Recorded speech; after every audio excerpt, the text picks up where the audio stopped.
I'm Corinne. I'm Thomas.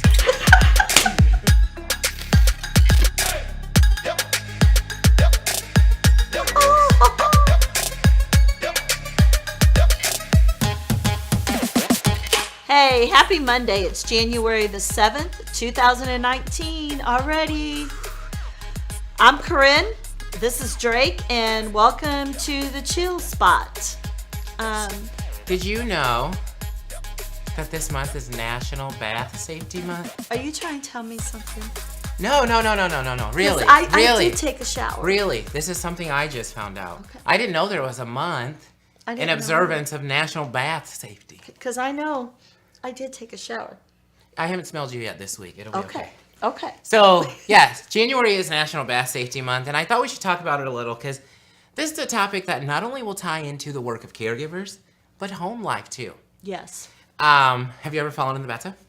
I have. Me too. Just recently. I haven't recently, but I have. So we're just gonna start, Bath safety is very important to you in your personal life. And if you are a caregiver, it is more important to your work. The shower room in nursing homes at times is very small and compact. You don't have the room to move as you please. So I just want to give you some tips when you're giving resident or patient showers. Always remember safety first. What do you want to lock? I want to lock my wheels. You want to lock your wheels, and you want to have proper what on your feet? Proper shoes. Yes. And a big thing that we tend to not do with our residents, ask them for help. If they can stand, if they can push up from their chair, save your back a little and ask them for help. Use that gate belt. Always use your gate belt. The second thing, test the water temperature. A lot of nursing homes are putting a thermometer on the actual shower. If there's not, the best place to test the water temperature is on the back of your wrist. Another way to get your resident involved, have them feel the water. If they're capable of doing it and they can give you an answer. If they can't, you still need to offer. Yes. Have them feel the water. The third thing, I'd say avoid sudden moves in the shower. The flimsy PVC pipe shower chairs. Yes. Avoid sudden moves and take caution when you're moving the shower chair down the lip into the shower or back out. If you need assistance from someone on the hall to move the shower chair, get assistance. Right. Make sure that the resident or the patient's feet are up. Yes. Don't let them, just drag their heels or their toes going forward. That is a huge safety concern, and when I'm in the field, I will always stop a CNA and ask them where the foot pedals are. Within my first year being a CNA, I seen a resident flip forward out of his wheelchair because he got caught on his feet without foot pedals. Rubber shoes are made to create traction on the ground. So when his feet hit the ground, the momentum just threw him forward. Do not move a resident without foot pedals, or if they're in a shower chair, their feet need to be off the ground. The next thing is be aware of the physical mobility of your resident. Yes. I have trained a lot of CNAs and been in the field, and too often does the CNA just go in, get the resident in the shower, and just start everything. Corinne's a resident. I'm going to ask Corinne or give Corinne a washcloth with soap and do what you can. While observing in you assisting with other areas or their extremities they can't reach, let her do what she can. Create the independence for her and empower her as a resident as much as you can. And along with that, communicate. I ask her to do what she could do. Hey, a lot of our residents still, just for comfort, like a washcloth to cover their eyes when you're washing their hair.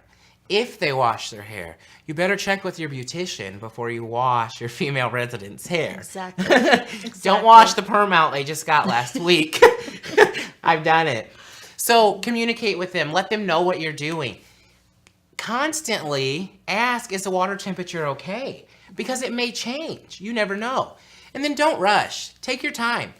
Yeah. There's the mornings as working humans that we might get in the shower and we have 5 minutes and we're rushing, but there are those days you just want to enjoy it. Yeah, by taking the time, that warm water can feel good to their backs, their legs. They may be stiff from laying in bed all day long. Yes. And it's what I enjoyed about doing a shower with one of my residents was that's your one-on-one time.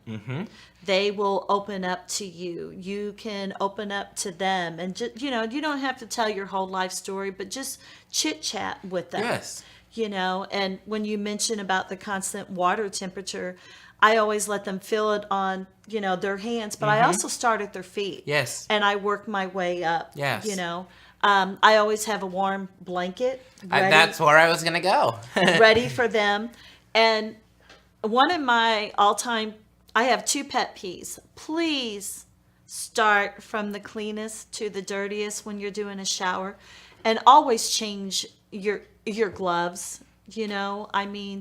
We need to be very, very cautious when we're giving them a shower, especially how hard we're rubbing with a washcloth. Yeah. From being a seasonal CNA, I always have my little pocket washcloth. Yeah. So training someone else, they were like, "What are you doing?" And I wanted to say, "Well, wait a minute, that's in your CNA book. You should know that, So by having that pocket, it's going over lightly on their skin. It's not going to create friction. It's not going to create skin tears. But if you just take the washcloth and you're just scrubbing, you could actually get popped by one of your residents or your patients, because it is going to be hurting them, especially with the Alzheimer's or dementia patient. You could set yourself up to get hit. Well, and that was a thing I wanted to touch base on. Since it is Shower Safety Month, or National Bath Safety Month, not only do you want the physical, no slips, no falls in the shower, no skin tears in the shower, you want to make sure that you yourself are safe.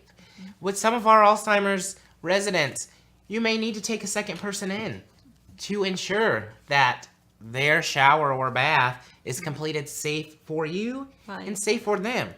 So we've touched on some tips on in the work field how to practice some bath safety things. So in the home, bath bombs with essential oils are really popular. They're just about as popular with me as my candles. So essential oils, oil is slippery. Be careful if you use bath bombs in the bathtub. If you don't rinse and clean real good when you rerun your bath water the next time, or hop in the shower and water hits that floor, so will you. Also, hit the floor. the lotion that has the moisturizer, that will cause you to fall. Believe me, I can testify to that. You will go sliding right out of the shower. So you have to be careful. Very careful. Be conscious of the shower products that you are using. For many reasons, they may make your shower floor slippery. Invest in a bath mat. If you need to get a bar in your shower, it doesn't mean anything. It doesn't mean you're old or anything. If you need a bar, they make suction bars that you can put on the side of your shower.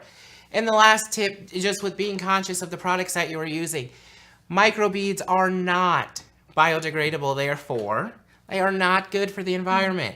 I won't get on a soapbox about what's bad for the environment and what's not, but I strongly believe that we need to take every little step that we can personally to keep the world as the best it can. Look up microbeads and see what they're doing to the environment. And then the next time you go to buy hand soap or soap, reconsider if it has those beads in there. There are great soaps, hand soaps without them. Yeah. I strongly believe that. I would ask that you guys share this video on bath safety. Share it with your hospice CNA friends that are going in and doing baths or showers twice a week with their hospice patients. Share it with friends at home. Share it with all your CNA friends. And I'm going to go through and pick out of who shared this video. We'll pick a winner again from someone who shared our video today, Monday, January 7th. And the winning prize will be something in relation to bath safety, but it'll be a surprise, so you have to wait till you get it to find out. And you'll never know what it is, because we're getting pretty creative around I think here. we are. But I'm glad you mentioned about the bath bombs, because please be careful when you are giving a resident a shower, because some of the soaps have perfumes in it. And if they have a respiratory issue, that can cause a lot of symptoms to come up. And it's really hot in a shower room because there's no windows, there's no ventilation. So your outside walls are going to sweat. So please make sure you have those shoes on. Yes, you need to have on non-slip shoes. Too often in the field do I see CNAs wanting to do showers in flip-flops or open-toed shoes. It's not safe, and it is actually an infection control issue. You want to have on non-slip shoes. If you would like to invest in shower boots, I see a lot of CNAs doing that. So do what's going to make it safest for you. And as for the perfume and stuff and the soap, I was a CNA. I used to want to bring my own shower bag. You got to be careful about that. You want to check with your management staff to see if that's okay. And not only, you want to check with your residents. You just don't want to whip out some very strong smelling body wash and use it on someone who uses sensitive, non-scented body wash. Yeah, and I'm glad you mentioned about infection control because we covered that a little bit about changing the gloves. But when I would give a shower, I would always hang 2 bags. And that way the floor was clear of debris. Everything went in the bag. And clear of obstruction on the floor. You don't want to trip. Because you don't want to bring a resident into a shower room that's already dirty with another resident's, personal items or anything. And please, if you use at your center, you have electric razors, only use them on that resident. Don't just go house wide and use them, Yeah. Make sure they're clean and everything is put back. I think it's always a privilege to be able to bring you different tips on different observances, different things that are related to our work in the field as CNAs. The Chill Spot will continue to produce information for you to help you grow, to empower you through CNA TV on YouTube. So be sure that you subscribe to our YouTube channel and just stay in the know. Check out the other things that we offer through CNA TV and reach out if you have any questions or any comments. Yeah, and if there's anything that you would like for us to address, just reach out to us. We'll be more than happy to research it or just speak from the heart on the matter. Of course. So we thank you guys for tuning in, and we look forward to seeing you on Wednesday. Until then, remember that you matter.